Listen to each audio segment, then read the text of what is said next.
नमस्कार साथियों, मैं ZT न्यूज़ से नवीन यादव।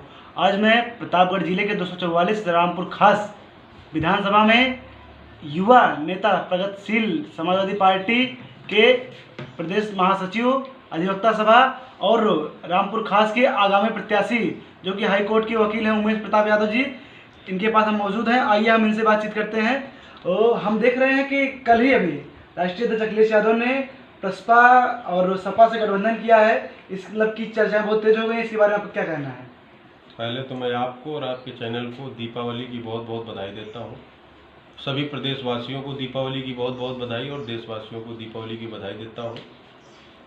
रही बात गठबंधन की, तो राष्ट्रीय नेतृत्व है वो कैसे तय करता है क्या करना है क्या नहीं करना है, उनका विषय है। इन परिस्थितियों में गठबंधन की बहुत बड़ी आवश्यकता है। जो देश में वर्तमान परिस्थितियां चल रही हैं, इन परिस्थितियों को देखते हुए यदि गठबंधन हो रहा है तो समाज को इसकी बहुत बड़ी आवश्यकता है। मैं देख रहा हूँ 244 रामपुर विधानसभा, यहाँ पे प्रगतिशील समाजवादी पार्टी बहुत मजबूती के साथ अपनी तैयारी में है। तो क्या इस गठबंधन के बाद आप रामपुर खास को किस नजरिए से देखते हैं? रामपुर खास को नज़रिए से देखने की कोई एक अलग नज़रिया बनाने की आवश्यकता नहीं है। मेरा यहाँ एक कड़कड़ से लगाव है, मेरा यहाँ के एक जन जन से लगाव है, क्योंकि मैं यहीं पैदा हुआ, यहीं पला बड़ा और लोगों का स्नेह प्यार मिला, आशीर्वाद है, तभी मैं आज लखनऊ में हूँ, रह रहा हूँ।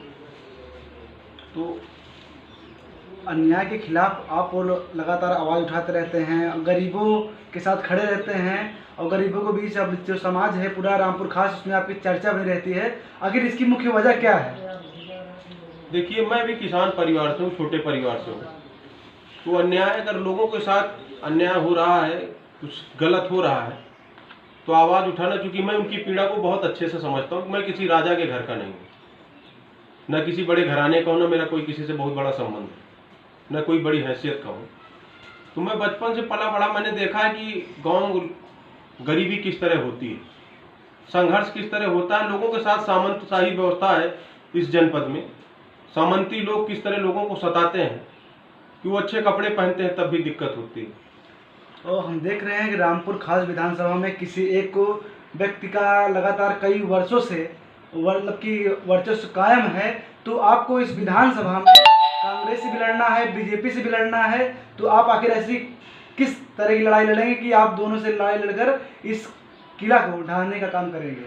किला ढहाने के लिए बात जहाँ तक है, मेरे राष्ट्रीय अध्यक्ष आदरणीय शिवपाल सिंह यादव जी हैं, तो किला वाला बहुत छोटी चीज़ है उनके लिए। खाली उनकी नज़र पड़नी चाहिए। अगर उनकी नज़र यहाँ पड़ गई है, वो देख रहे हैं कि यहाँ लोगों के साथ अन्याय हो रहा है और उस अन्याय के खिलाफ उनका आशीर्वाद अगर हमारे साथ है, तो कोई किला, न मैं भाजपा को डरता हूँ, न मैं कांग्रेस को डरता हूँ, न मैं किसी नेता के किले को डरता हूँ। मेरे नेता आदरणीय शिवपाल सिंह यादव, उनका आशीर्वाद अगर मेरे साथ है, मैं दुनिया की किसी ताकत को डरने वाला नहीं हूँ और न्यायपालिका पर मेरा भरोसा है। मैं उच्च न्यायालय में वकालत करता हूँ, कानून की लड़ाई लड़ना जानता हूँ, तो मुझे डर वर कभी किसी से लगता नहीं है। कल लोग जिस प्रकार बीजेपी ने पेट्रोल के दाम 5 रुपये और 12 रुपये 7 रुपये कम किए हैं, ये कहीं उत्तर प्रदेश के चुनाव को देखते हुए है या कि जो अभी उपचुनाव में हार हुई है इसके कारण कम किया गया है? देखिए, अब भारतीय जनता पार्टी को एक चीज़ तो महसूस हो गई है कि मेरा उत्तर प्रदेश से सफाया होने जा रहा है, क्योंकि हमारे राष्ट्रीय अध्यक्ष जी और समाजवादी पार्टी के राष्ट्रीय अध्यक्ष जी गठबंधन तय।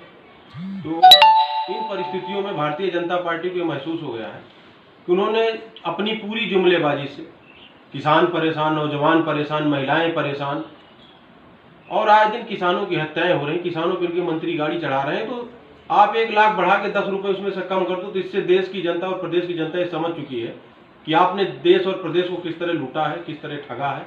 वो उनके खिलाफ जितनी क्षमता होगी, ताकत लगा के मजबूती के साथ इनके खिलाफ वोट देगी और इनको उत्तर प्रदेश से भगाएगी। वर्तमान में सरकार जो इस प्रकार मैं देख रहा हूँ समस्त जनता त्रस्त है, ये जो समस्याएं हैं जनता की, उसको आप किस नजरिए से? समस्याएं मैं भी झेल रहा हूँ, आप भी मोटरसाइकिल चलते हो, हम भी चल रहे हैं, गाड़ियों से चलते हैं, लोग गाड़ियों से चलते हैं। नौजवान उतने परेशान है, मोटरसाइकिल से स्कूल जाता है, स्कूटी से बच्चियाँ स्कूल जाती हैं। किसी तरह की कोई भी सुविधा इस सरकार में नहीं दी गई है। सिर्फ और सिर्फ जुमलेबाजी है उत्तर प्रदेश की सरकार में।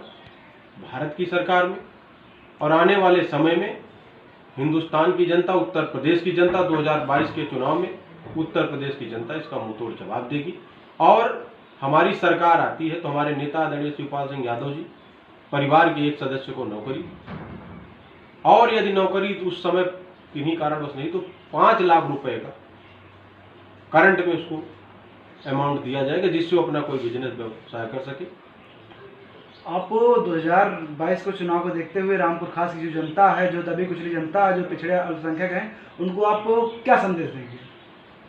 मैं उनको इतना ही कहना चाहता हूँ दीपावली के शुभ अवसर पर कि वो मानसिक गुलामी से आज़ादी की ओर आगे बढ़े, शिक्षा के प्रति जागरूक हो। बाबा साहब ने कहा है कि शिक्षा एक ऐसा शेरनी का दूध है जो पीलेगा कोई माई का लाल उससे लड़ नहीं सकता है। तो शिक्षित हो, संगठित हो, अपने आप को मजबूत करें, तभी इस मानसिक गुलामी से आज़ादी की लड़ाई में आज़ाद हो पाएंगे वो लोग। नहीं तो सामंती ताकतें उनको दबा के रखेंगे, उनको कभी आगे नहीं बढ़ने देंगी, आपस में फूट डालकर लड़ाकर उनको आगे अपने उनको तोड़ देंगी और ये आगे नहीं बढ़ पाएंगे। इसलिए इनको शिक्षित और संगठित होना बहुत जरूरी है। जैसा कि आपने सुना, अभी मैं उमेश प्रताप यादव एडवोकेट लखनऊ से बातचीत कर रहा था और अपने क्षेत्र की समस्या बताया, और उन्होंने बताया कि जो ये गठबंधन प्रसपा और सपा का हुआ है, ये कहीं न कहीं से 2022 में बीजेपी सरकार को हटाकर सपा समाजवादी सरकार बनाने में अहम योगदान देंगे प्रसपा। इसी के साथ मैं नवीन यादव, GT न्यूज़, धन्यवाद।